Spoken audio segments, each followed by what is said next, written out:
ኣብዚ ዓለም እዚኣ ማንም ሰብ ሙሉእ ከም ዝኾነ ይስምዖኒ። ኩሉ ሰብ ገለ ዝጎድሎ ነገር ከም ዘሎ ኣብ ውሽጡ ዝሓስበሉ መንገዲ ኣሎ። ዝኾነ ባዶነት ኣብ ውሽጥና ሒዝና እንንቀሳቐስ ሰባት ኮይንና ኣለና። እዚ ማለት ነቲ ባዶነት ዝመልኦ ገለ ነገር ኣሎ ማለት እዩ። ምናልባት እውን ፍቕሪ ክኸውን ይኽእል እዩ፣ ወይ ድማ ኣድቬንቸር። ውፅእ ኢልና እውን ክንዕዘቦም እንደልዮም ነገራት ይኾኑ። ካብ ሰባት መረጋገፂ እንፅበ እውን ክንኸውን ንኽእል ኢና፣ ወይ ድማ ካብ ኩሉ ነገር ኣምሊጥና ንጠፍእ ኢልና እናሓስበሉ መንገዲ እውን ኣሎ። እሞ ኩሉ ሰብ ናቱ ዝበሃል ጋፕ ኣለዎ፣ ናቱ ዝበሃል ኢምፒቲነስ ወይ ባዶነት ኣብ ውሽጡ ኣለዎ። እሞ እቲ ዝፈትዎ ሰብ እቲ ዘፍቅሮ ሰብ እንታይ ዓይነት ሰብ እዩ እንተኢልኩም ነዚ ጎዲልኒ ኢሉ ዝሓሰቦ ባዶነት ዝመልአሉ ሰብ ደልዩ እዩ ናይ ህይወተይ ፓርትነር ኢሉ ዝፅውዖ። ብዙሕ ሰብ ኣብዚ መንገዲ ዝዝጋገ ኣበ እዩ እንተኢልኩም ንሰባት ከምኡ ላዕሊ ይዕዘብዎ እሞ እከለ ማለት ከምዚ ዓይነት ሰብ እዩ፣ እከለ ማለት ከምዚ ዓይነት ሰብ እዩ ኢሎም ፈሪዶም ወይ ድማ ብቐቢሎም ጃጅመንቶም ወዲኦም ክኸዱ ይፍትኑ። ሓደ ሰብ ብዛዕባ ርእሱ ዝዛረቦ ነገር ኩሉ ግዜ እውን ትኽክል እዩ ማለት ኣይኮነን። ብዛዕባ ርእሱ ዝዛረቦ ነገር ኣብ ፓብሊክ ወይ ድማ ህዝቢ ኣብ ዘለዎ ቦታ ርእሱ ዘርእየሉ መንገዲ ኩሉ ነገር ኣክት እዩ ማለት ይከኣል፣ ወይ ድማ እናተዋሰአ እዩ እምበር ትኽክለኛ መንነቱ እናርአየ ኣይኮነን። ስለዚ ዲዛይር እንብሎ ነገር ወይ ድሌት እንብሎ ነገር ወዲ ሰብ ገሊጹ ኣብ ዘርእየሉ ነገር ውሽጢ ዘይኮነ ዝነብር ወዲ ሰብ ኣብ ዝሓበኦ ነገር ውሽጢ እዩ። ስለዚ ፈራሕ ዝበሃል ሰብ ኣብ ውሽጡ ድፍረት ይምነ ይኸውን። ሞራል ኮንዳክትን ስነ ምግባርን እናበለ ሞራሊስት ኮይኑ ዝነብር ውልቀ ሰብ እውን ኣብ ውሽጡ ክገብሮ ዘይብሉ ትኽክል ዘይኮነ ነገር ንምግባር ይምነ ይኸውን። ስለዚ ኩሉ ግዜ ኣብ ኣእምሮኹም ክተቐምጥዎ ዝግባእ ነገር እዚ እዩ። ወዲ ሰብ ኩሉ ግዜ እውን ሕቡእ ዝበሃል ድሌት ሕቡእ ዝበሃል ኣጀንዳ ከም ዘለዎ ፍለጡ። ነዚ ድሌቱ እዚ ገሊጹ ኣየርእየኩምን እዩ፣ ምክንያቱም ድኽመቱ ስለ ዝኾነ። ድኽመቱ ድማ ብዘለዎ ማስክ ሸፊኑ ይንቀሳቐስ። ኩሉ ወዲ ሰብ ማስክ ገይሩ እዩ ዝኸይድ። ትኽክለኛ ድሌቶም ክትፈልጡ እንተደሊኹም ንዓኹም ዝዕዘብሉ መንገድን ንዓኹም መሪፆም ዘካፍልኹም ነገር ንምርኣይ ጸዓሩ። ስለዚ ንስኹም ብሓቂ እውን ልቢ ኢልኩም እትንቀሳቐሱ ዓይነት ሰባት እንተደኣ ኮይንኩም ኣብ ዘካፍልኹም ነገራት ውሽጢ ነቶም ሕቡእ ዝተባሃሉ ድሌታት ወይ ዲዛይራት እናፈለጥኩሞም ትመፁ። እቲ ዝጎደሎም ነገር እንታይ ከም ዝኾነ ትግንዘቡ። ንስኹም ልዕል ኢልኩም እትርከቡ ነዚ ክተስተውዕሉ ከለኹም ጥራይ እዩ። ንዓታቶም ብጽቡቕ ጌርኩም ክተስተውዕሉ እትኽእሉ እንተደኣ ኮይንኩም ወይ ድማ ኣይደንቲፋይ ክትገብሩ እትኽእሉ እንተደኣ ኮይንኩም ዝበለጸ ሓይልን ስልጣንን እናረኸብኩም ትመፁ። ምክንያቱም እቲ ዝጎደሎም ነገር ክትመልኡ እትኽእሉ ንስኹም ትኾኑ ማለት እዩ። እሞ ሕጂ ኣብዚ ሮበርት ግሪን ክልተ መጠንቀቕታታት የንብረልና። እቲ ቀዳማይ ንስኹም ይጎድለኒ ኢልኩም እትሓስብዎ ነገር እቲ ካልእ ሰብ ይጎድለ ኢልኩም ኣይትሕሰቡ። እዚ ፕሮጀክሽን እዩ። ፕሮጀክሽን ድማ ንዓኹም ዕውር ይገብረኩም እዩ ይብል። እቲ ካልኣይ መጠንቀቕታ ከማኹም ዓይነት ሰብ ረኺብኩም መዓስ እውን እንተኾነ ሰዲስ ክትገብሩ ወይ ክትስሕቡ ኣይትፈትኑ። ንስኹምን እቲ ካልእ ሰብን ዝጎድለኩም ነገር ተመሳሳሊ እንተኾይኑ ሓደ ዓይነት ድሌት እንተሊኩም መኽደኒ ዘይብሎም ድስትታት ኢኹም ትኾኑ ይብል። እቲ ሓደ ነቲ ሓደ ክመልኦ ኣይኽእልን፣ ነገር ግን ክልቲኦም ጎደሎ ኮይኖም ይተርፉ። ስለዚ እቲ ሓደ ነቲ ሓደ ሰዲስ ክገብር ወይ ክስሕብ የብሉን እዩ ዝብል። ስለዚ ሕጂ ሓደ ሰብ ካብ ልቡ ዝደልዮ ኣብ ውሽጡ ዝምነዮ ነገር እንታይ እዩ ነቲ ከመይ ጌርና ኢና ክንፈልጦ ንኽእል? ሕጂ ናብ ታርጌት ታይፕስ ንሓልፍ ኢና ማለት እዩ። 4 ዓይነት ፐርሶናሊቲ ታይፕስ ኣለዉ ወይ ድማ 4 ዓይነት ናይ መንነት ታይፕስ ኣለዉ ይብል ሮበርት ግሪን። እቲ ቀዳማይ ሰብ እንታይ ዓይነት መንነት ኣለዎ እንተኢልኩም ዘኖስታልጂክ ይበሃል። ናይ ቀደም ህይወት ዝናፍቕ ሰብ ዝነብሩ እውን ኣብ ናይ ቀደም ህይወት እዩ ማለት ይከኣል። ንድሕሪት ይምለሱ፣ ዘሕለፍዎ ነገር እውን ይብሎም፣ ትዝ ይብሎም፣ ትዝተኦም ሓጎሶም ይፈጥረሎም። ንመጀመርታ ግዜ ፍቕሪ ዝሓዞም ግዜ እውን ይዝክርዎ። በቃ ኩሉ ነገር ንድሕሪት። እሞ ከምዞም ዓይነት ሰባት ንምስሓብ ንዓታቶም ንድሕሪት ክትምልሱ ክትኽእሉ ኣለኩም ይብል። ንሳቶም ብሓቂ እውን ዝናፍቕዎ ግዜ ንክስምዖም ክትገብሩ ክትኽእሉ ኣለኩም። ምሳኹም ክኾኑ ከለዉ ስምዒቶም ልክዕ ቀደም ከም ዝስምዖም ዓይነት ስምዒት ክትገብሩ እንተደኣ ኺልኩም ሽዑ ኩሉ ነገር ተወድዩ። ንዓኹም ልክዕ ከም ሚሲንግ ፒስ ይርኢኹም። እቲ ዝጎደለኒ ነገር ለካስ እዚ እዩ ነይሩ ኢሎም ምሕሳብ ይጅምሩ። ናብቲ ካልኣይ ናይ ፐርሶናሊቲ ዓይነት ንምጻእ። እቲ ካልኣይ ሰብ ዘኤስኬፒስት ይበሃል። ከምዚ ዓይነት ሰብ ከምልጥ ዝደሊ ዓይነት ሰብ እዩ። ኣብዚ ህይወት ውሽጢ ትራፕ ከም ዝተገበረ ከም ዝተጻወደ ዝሓስብ ሰብ እዩ። ምናልባት እትሰርሖ ስራሕ ብዙሕ ውጥረት ኣምፂሉ ይኸውን። ስድራ ቤት እውን ኣዝዮም የሸግርዎ ይኾኑ። ጥራይ ህይወት ብሓፈሻ ንዕኡ ዝሓዘቶ ይመስሉ። ስለዚ ካብቲ ኩሉ ነገር ንኸምልጥ ክምነ ከሎ እትበጽሕሉ ኣነ ኣለኹልካ እትብልዎ ዓይነት ሰብ እዩ። ከምዞም ዓይነት ሰባት ካብ ልቦም ዝደልይዎ ነገር እንታይ እዩ እንተኢልኩም ፍሪደም ነፃነት ይደልዩ፣ ኣድቬንቸር ይምነዩ፣ ተወሳኺ ሪስክ ምውሳድ ወይ ድማ ሓደጋ ምግፋጥ ይደልዩ። እዞም ዓይነት ሰባት ሰዲስ ንምግባር ወይ ንምስሓብ እንተደሊኹም እዞም ዓለማት እዚኦም ፕሮቫይድ ክትገብሩ እትኽእሉ እዞም ዓለማት እዚኦም ንዓታቶም ክተርእዩ እትኽእሉ ዓይነት ሰባት ኮይንኩም ክትቐርቡ ኣለኩም። ምምላጥ ማለት ነፃ ምዃን ማለት እንታይ ማለት ከም ዝኾነ ንእሽተይ እውን እንተጥዒምኩሞም በቃ ኩሉ ግዜ ምሳኹም ምዃን እዮም ዝምነዩ። ናብቲ ሳልሳይ ናይ መንነት ወይ ድማ ናይ ፐርሶናሊቲ ዓይነት ንምጻእ ዘሰልፍ ኢንዳልጀንት ይበሃል። እዚኦም ዓይነት ሰባት ከም ዘለዎ ምንም ነገሮም ከይቀየሩ ክፍተው ዝደልዩ ዓይነት ሰባት እዮም። ጋሻ ዝኾነ ባህሪ ይህልዎም። ኣዝዩ ብዙሕ ጌጋታት ወይ ጎደለታት ክተውፅሎም ትኽእሉ ኢኹም። ኣይምችወኒ ኢልኩም እተልዕልዎም እውን ብዙሕ ነጥብታት ይህልዎም ይኸውን። ከምኡ እውን እንተኾነ ግን ከምዚ እውን እንተኾንኩ ፍተውኒ ዝብሉ ዓይነት ሰባት እዮም። ስለዚ ሕጂ ነዚኦም ዓይነት ሰባት መፍትሒ ወይ ድማ መድሓኒቶም እንታይ እንተይልኩም ቫሊዴሽን እዩ። ጎደሎ እንተረኣኹም እውን ይጎድሎም እዩ ትብልዎ ነገር ኣይተውፁ። ኣዝዮም ፋሲኔቲንግ ማረኽቲ ከም ዝኾኑ ኣዝዮም መገረምቲ ከም ዝኾኑ ከመይ ደስ ከም ዝብሉን እናነገርኩሞም ሕለፉ። እታ ዝጎደለቶም ነገር እያ እትህብዎም ዘለኹም እሞ ንሳቶም እውን ናባኹም ንምምፃእ እታ እንኮ ምኽንያት ይረኽቡ። ነቲ ራብዓይ ዓይነት ፐርሶናሊቲ ታይፕ ንመልከት። ደሲከር ይበሃል። ደላይ ከምዚኦም ዓይነት ሰባት ኣብ ህይወቶም ውሽጢ ኣብ ሓደ ሚሽን ኣብ ሓደ ልእኽቶ ውሽጢ ዘለዉ ሰባት እዮም። ህይወት ማለት ከምዚ ማለት እዩ ኢሎም ናይ ህይወት ትርጉም ንርእሶም ዘንበሩ እዮም። ምናልባት ኣብ ህይወት ጥራይ ዘይኮነስ ኣብ ናይ ፍቕሪ ህይወት ውሽጢ እውን ፍቕሪ ማለት ወይ ሮማንስ ማለት እዚ ማለት እዩ ኢሎም ሓሲቦም ነቲ ህይወት ኢሎም ዝሓሰብዎ እናደለዩ ዘለዉ ሰባት እዮም። ነቲ ነገር ክደልዩ ከለዉ ነቲ ኩሉ ነገር ሙሉእ ዝገብረሎም ሰብ እውን ኣብኡ እናደለዩ እዮም። ስለዚ ሕጂ ንሳቶም ካብ ዝሓሰብዎ ነገር ንእሽተይ እውን ተቐራራቢ ዝኾነ ነገር ኣባኹም እንተሪኦም ንዓኹም ይዕዘቡ እሞ በቃ እዚ እዩ ነይሩ ክደልዮ ዝነበርኩ ዕድል እዩ ዘራኸበና ምባል ይጅምሩ። ሕጂ 4 ዓይነት ፐርሶናሊቲ ታይፕ ርኢና ኣለና። ምንም ዓይነት ማንነት ይሃልዎም ኩሉ ግዜ እውን ወዲ ሰብ ሆል ከም ዘይኮነ ሙሉእ ከም ዘይኮነ ይስምዖ። ዝጎድለኒ ነገር ኣሎ ኢሉ ይሓስብ። ስለዚ ሓደ ሰብ ይጎድለኒ ኢሉ ዝሓሰቦ ነገር እትምልሱ ዓይነት ሰባት ኮይንኩም እንተመፂኹም ንስኹም ከም ዝኾነ ሰብ ኣይትበሃሉን ኢኹም። መልሰይ ኢኹም መፍትሕየይ ኢኹም ተባሂልኩም እትተሓዙ ዓይነት ሰባት ኢኹም ትኾኑ። ሕጂ ሮበርት ግሪን ካብዚ ሓሊፉ who are the seductive victims ይብል። እዚ ማለት ብቐሊሉ ክማረኽ ዝኽእል ወይ ሰዱስ ክግበር ዝኽእል መን እዩ ኣዝዩ ቀረባ ዝኾነ ሰንሲቲቭ ዝኾነ ኸ ኣየና እዩ ዝብል ብዙሕ ዘቐምጦም ፕሮፋይላት ኣለዉ። እቲ ቀዳማይ ዘሪፎርምድ ሬክ ኦር ሳይረን ዝብሎም ሰባት እዮም። ከምዚኦም ዓይነት ሰባት ኣብ ዝኾነ ሰዓት ኣብ ዝኾነ እዋን ምናልባት እውን መናእሰያት ከለዉ ናይ ኩሉ ሰብ ዓይኒ ዝዓርፈሎም ማረኽቲ ነይሮም። all eyes were on them ንኩሉ ሰብ ክስሕብ ዝኽእል ዓቕሚ እውን ነይርዎም እዩ። ሕጂ ግን ምናልባት ብዙሕ ዓመታት ሓሊፉ ማለት ይከኣል። እዞም ሰባት ተመርዕዮም እዮም ወይ ድማ ናይ መንእሰይ ዕድሚኦም ስለ ዝሓለፈ ከም ናይ ቀደም ዓይነት ስሕበት ከም ዘይብሎም ከም ናይ ቀደም ሰብ ክማርኹ ከም ዘይኽእሉ ይሓስቡ ይኾኑ። ለሚዶሞ እዮም ኢልኩም እትሓስቡ ትኾኑ እምበር ኣብ ውሽጦም ሕጂ እውን ነቲ ስምዒት ይደልይዎ እዮም። ንኩሉ ሰብ ምስሓብ ናይ ኩሉ ሰብ መዕረፊ ዓይኒ ምዃን ይምነ እዮም። እሞ ከምዚኦም ዓይነት ሰባት እንተጋጢሞምኩም ንዓታቶም ንምምራኽ ኣዝዩ ቀሊል እዩ ይብል ሮበርት ግሪን። ሓሊፍኒ እዩ ኢሎም ዝሓስቡ ሰባት እዮም። ስለዚ ምንም ከም ዘይሓለፎም እተረድኡ ዓይነት ሰባት ክትኾኑ ኣለኩም።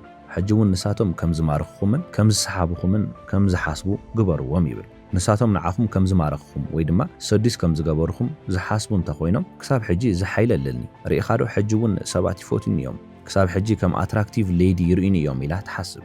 የለን ዝተባሃለ ጠፊኡ ዝተባሃለ መንነቶም ብሓቂ እውን ከም ዘሎን ራሕሪሕዎም ከም ዘይከደን ምእማን ይጅምሩ።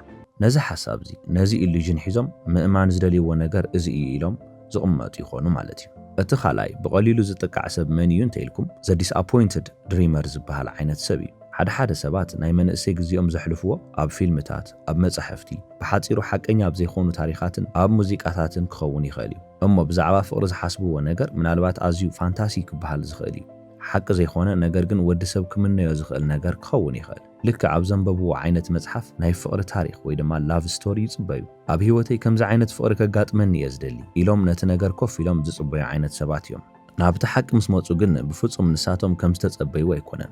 በቃ ህይወት እናጓሃየቶም ትመጽእ። ስርሖም ኣዝዩ መሰልከይ ይኸውን። ብተወሳኺ ድማ ናይ ፍቕሪ መጻምድቲ እንተሃልይዎም እኳ ከምቲ ናይ ቀደም ከምቲ ዝሓሰብዎ ዓይነት ናይ ፍቕሪ ህይወት የብሎምን። ብሓፈሽኡ ዲስኣፖይንትድ እዮም ወይ ተስፋ ዝቆርፁ ሰባት እዮም። ምናልባት እውን ረኺበዮ እየ ኢሎም ዝሓሰብዎ ህይወት ወይ ፍቕሪ እንተዘይተፈጠረ እኳ ሕጂ እውን ኣብ ውሽጦም ንእሽተይ እኳ እንተኾነት ተስፋ ዘላቶም ሰባት እዮም። ኢንስታግራም ይኣትዉ ነቲ ንሳቶም ክነብርዎ ዝደልዩ ህይወት ዝነብሩ ዘለዉ ሰባት ይዕዘቡ እሞ ዋይ ኣነ እዚ ህይወት ይብሉ። ስለዚ ንስኹም እውን ነዞም ዓይነት ሰባት ክትዕዘብዎም ከለኹም እንታይ ዓይነት ስምዒት ይስዕቡ ከም ዘለዉ ግልጽ እዩ። ስለዚ ነቲ ስምዒት ንዓታቶም ክተቕርቡሎም ኦፈር ክትገብሩሎም እዩ ዘለኩም። ነዚ ንምግባር ድማ ናቶም ኢማጂኔሽን ኣዝዩ የድልየኩም ማለት እዩ። ስለዚ ንእሽተይ እትበሃል ሂድን ዝኾነት ህይወት ትህልወኩም። ፍቕሪ እውን እንተኾነ ብንእሽተይ ከስተማቕርዎ ትገብሩ። ድሕሪኡ ንሳቶም ካብዘን ክልተ ነገራት ተበጊሶም ብዛዕባኹም ኢማጂን እናገበሩ ይጠፉ። መልሰይ ረኺበ ኢሎም ዝሓስቡኹም ዓይነት ሰባት ትኾኑ ማለት እዩ። ብለይቲ ሒዝኩሞም ትወፁ። ጽቡቕ ዝበሃል መንገዲ ትመርፁ እሞ ጽቡቕ ሙዚቃ እናሰማዕኹም ነቲ ለይቲ ምስኦም ትሕልፍዎ። ሌት ናይት ድራይቭ ከም ዝበሃል ማለት እዩ። ነቲ ዝተፈጠረ ተዘክሮ ወሲዶም ንሳቶም ናይ ፍቕሪ ታሪክ ወይ ድማ ላቭ ስቶሪ ይገብርዎ።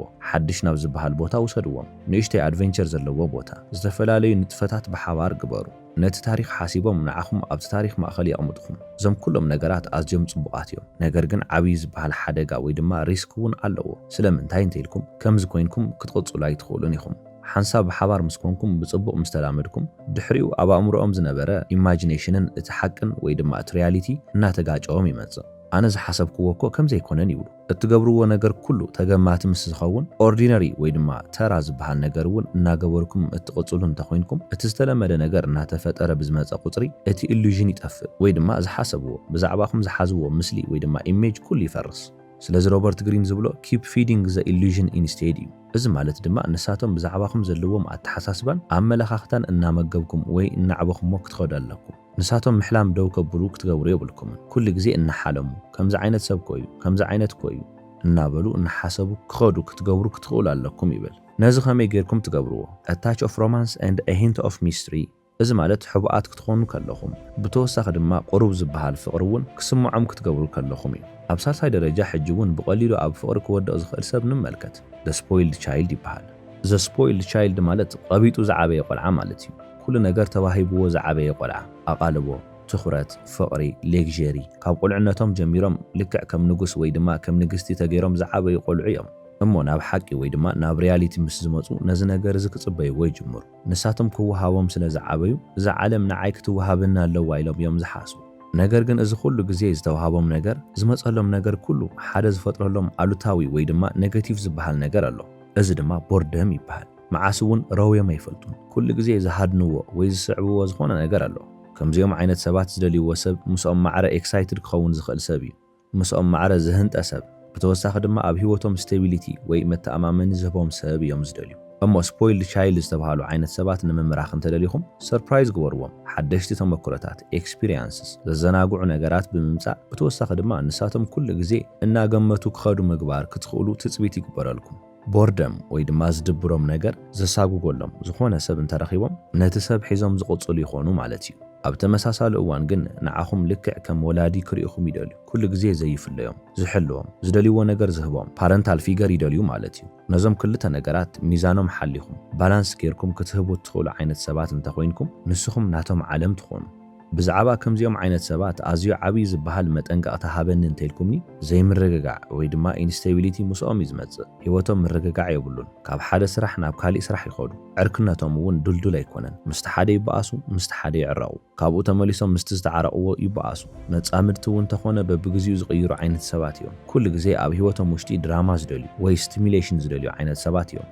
ስለዚ ንስኹም ነዚ ኩሉ ግዜ ዝንቀሳቐስ ድራማ ወይ ስቲሙሌሽን ክትህብዎም ዘይትኽእሉ እንተኾይንኩም ካባኹም እውን ክኸዱ ይኽእሉ እዮም ማለት እዩ። ሕጂ ድማ ናብቲ ራብዓይ ብቐሊሉ ዝማረኽ ሰዳክቲቭ ቪክቲም ንምጻእ the prude ይበሃል። the prude ማለት ንቕርጺ ወይ ንኣቀራርባኡ ጥራይ ዝነብር ሰብ ማለት እዩ። ካብ ልቦም ዝሓስብዎን ዘጨንቖምን ነገር ኣብ ቅድሚ ሰብ ሪስፔክተብል ዘብለኒ ነገር እንታይ እዩ ወይ ድማ ተቐባልነት ዝህበኒ ክብሪ ዝህበኒ ነገር እንታይ እዩ ዝብል እዩ።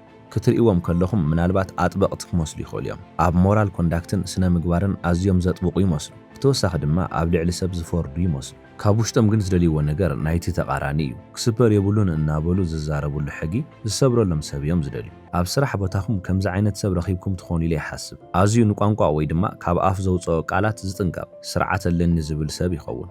ነገር ግን ናብ ገዛ ምስ ኣተወ ዝሪኦም ፊልምታት ዝከታተሎም ነገራት ኩሉ ምስ እምነቱ ዝጋጨው እዮም። እሞ እዞም ዓይነት ሰባት ጻድቕ መሲሎም ዝቕመጡ ዓይነት ሰባት እዮም። ጻድቕ ወይ ፒር ንበሎም እስቲ ንጹህ እየ ኢሎም ዘምስሉ እዮም። ነገር ግን ሓደ ዘይፈርሕ ሰብ መጺኡ ንዓታቶም ካብዚ ንጹህ እየ ኢሎም ካብ ዝሓሰቡሉ ቦታ ወሲዱ ክበጽሖ የብለይን ኢሎም ካብ ዝሓሰብዎ ዓይነት ህይወት ከእትዎም እዮም ዝደልዩ።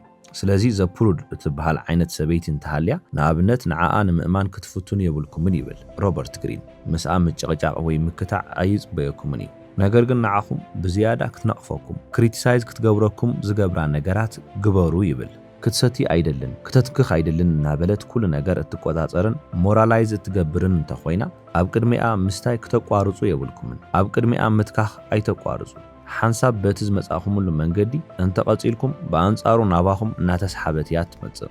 ነቲ ነፃ ምዃን ትፈልጦ እያ። ምንም ዝኣስሮ ሕጊ ከም ዘየለን ብነፃነት ከም እትንቀሳቐሱን ልቢ ስለ እትብል ንሳ እውን ንዓኹም እናፈተወትኩም እትመጽእ ነዞም ናይ ሞራል ሕግታት ጥሒስኩም ስለ ዝሓለፍኩም እዩ። እሞ ነዚ ግን ኣዝዩ ክተብዝሕዎ ኣይግባእን። ኣብዚሕኩም እንተደፊእኹም ኣይ እዚ ነገር እዚ ብፍጹም ትኽክል ኣይኮነን ኢላ ትርሕቕ። ነገር ግን ኣብ ማእኸል ዕላል ክትገብርዎ ዘለኩም ነገር እናገበርኩም እንተሓሊፍኩም እናተገረመት ፋሲኔትድ እናኾነት ብኡ እውን ደስ እናበላ ትመጽእ ይብል። ብሮበርት ግሪን ዝተጻሕፈ The Art of Seduction ዝተባሃለ መጽሓፍ Who Gets Seduced መን ይማረኽ ዝብል ክፋል ሕጂ ርኢና ኣለና። ክሳብ መወዳእታ ስለ ዝተኸታተልኩም የቐኒየለይ ሰላም።